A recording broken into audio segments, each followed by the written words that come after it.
Cheikh Diagne ak ña fa nekk ñëpp daal man maa ngi tudd Bëgg Ndongo l'international. Bëgg Ndongo international tey ñuy fàttaliku ki nga xamante ni moom mooy Ndongo Lo ren mu am fukki at ak juróom-benn ci biir suuf ban yëg-yëg nga am d'abord. waaw tey tamit yëg-yëg bi ñu am tamit mooy ndeysaan yëg-yëg bu tristesse rek mais tamit bi ñu xëyee tamit àndandoo nañ tamit ak fan si Ndongo Lo yeeg ñëpp ak maam Cheikh Niang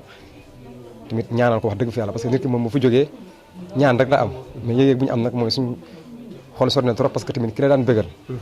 nga xam ne tey dama naan ginnaaw bi mu laaxoog léegi ñun amuñu beneen waykat ñun fan si Ndongo Lo yi waaw Ndongo Lo kese la ñuy bëggee te moom la ñuy bëggee nii ba tey waaw tey lañ gën a jëriñu ci ay wayam nag parce que ay kàddoom boo ko dégloo lépp njëriñ la daal. moom Ndongo Lo mu mel ni gis nañ ni ñu bare buñ leen laajee dañuy wax ni jaxasoo nañu Ndongo Lo ndax yow jaxasoo woon nga ak moom. waaw man nag wax dëgg fi yàlla nag man Ndongo Lo bi mu fi jógee xale laa waaw jaxasoo yi moom yenn relation yi awu ma ko ak moom mais booba temps tamit daanaa ko bëggee parce que man Ndongo Lo fi ma ko njëkk a découvrir mooy si sama koñ benn ngénte bu fa amoon bu am si temps yoo la woyoon maa la bëggee bi jour boobu mi ngi ànd ak Langous mooy kooku di feccal Papa Ndiaye Baye Thiaya jour boobu Ndongo Lo dafa playback ma demoon nag seetaane ji muy woy boo bëggee ko fi tëgg demal ci moom soo bëggee ko ci mbalax demal ci moom boobu nag la ma affaire yi dugg nag waaw ci laa tàmbale nag di suivre Ndongo di ko topp wax dëgg fa yàlla waaw. boobu ba léegi yaa ngi koy topp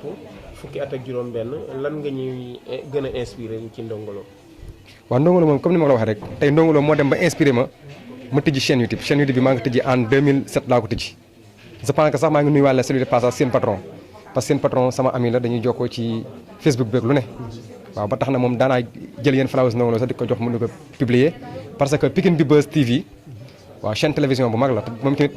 mun naa wax ne tamit kenn waru koo jëkk si Ndongo Lo parce que tamit Pikine bi Buzz ku bëgg Ndongo Lo la parce que dama daan jël ay flowers Ndongo Lo di ko jox bu anniversaire bi jotatee moom mu ko daan partagé di ko jàllale may jaajëfal seen patron bu baax di jaajëfal waa Pikine bi Buzz bu baax a baax di wax tamit na ñëpp dem abonné wu foofu ci chaîne bi waaw chaîne bi daal Télé Pikine la lii mooy vrai dëgg Télé Pikine waaw na ñëpp dem nag abonné wu foofu Pikine bi Buzz may saluer de passage seen patron bu baax a baax di wax tamit liggéey bi rafet na am na solo trop. macha allah ñu delluwaat tuuti rek ci Ndongo Lo wax ni tey jii boo doon wax son bi moo la gën a marqué ci moom ban son. waaw son bi moom marqué ci moom nag comme ni ma ko faral di wax rek mooy na nga doon li nga doon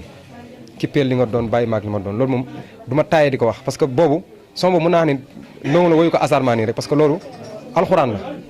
boo xoolee ci benn saar bu suñu borom di wax ne lakum diinukum wala diini Muhammad sallallahu alayhi wa sallam nga xam ne mooy gën gi mbindeef bi muy oote yéefari di diingat naan lii la naan laa la ci la aaya boobu wàcc muy lakum diinukum wala diini waaw maanaam laïcité daal yéen comme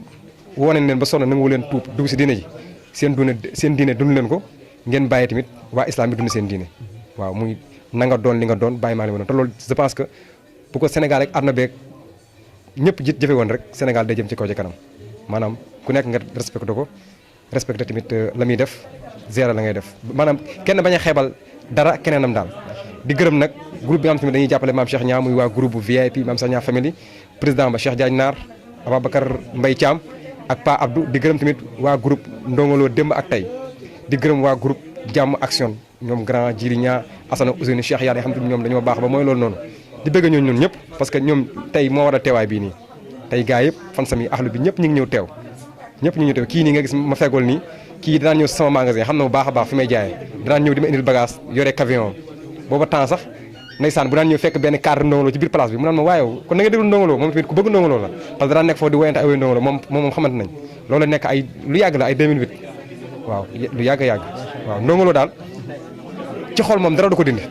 te à l'instant nii moo fi suñu woy